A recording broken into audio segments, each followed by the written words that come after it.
This is going to be lesson number 195, and today's date is February 24th, 2017.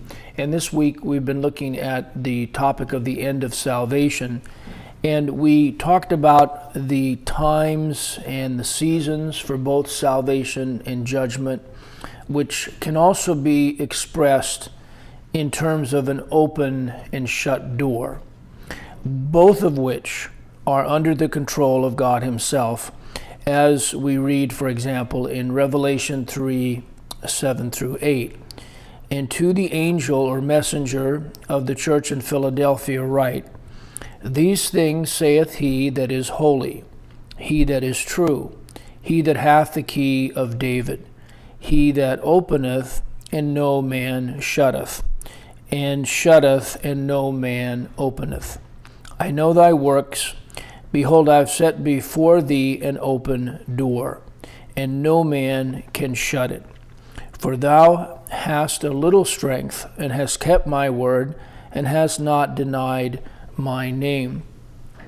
Here we find these two words, openeth and shutteth, used actually three times for, twice for open.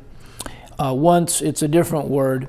An open door is Strong's 455. They're both Strong's number 455 for openeth, and for shutteth, it's Strong's number 2808. Now, these next passages include the term openeth, 455, which in Luke 11:9-10, God couples this term along with the words seeking and finding.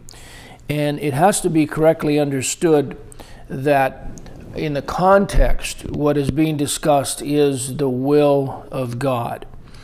And I say unto you, ask and it shall be given you, seek and ye shall find, knock, and it shall be opened unto you.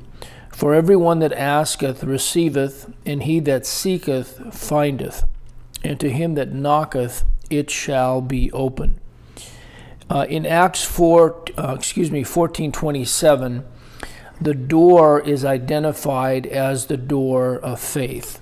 And this can only be speaking of Christ, who is the door, according to John 10:9, and is also called faithful, as we read in Revelation 19:11.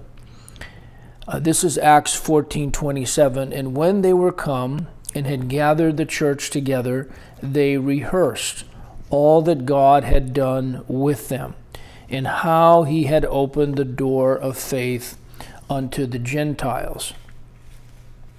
Lastly, in Acts 16:26-27, we find a historical parable relating to May 21, 2011, denoting the end of the Great Commission. This is Matthew 24:14.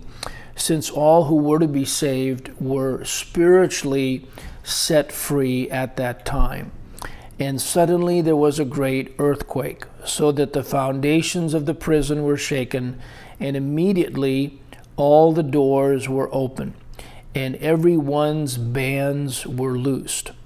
And the keeper of the prison, awaking out of his sleep, and seeing the prison doors open, he drew out his sword, and would have killed himself, supposing that the prisoners had been fled.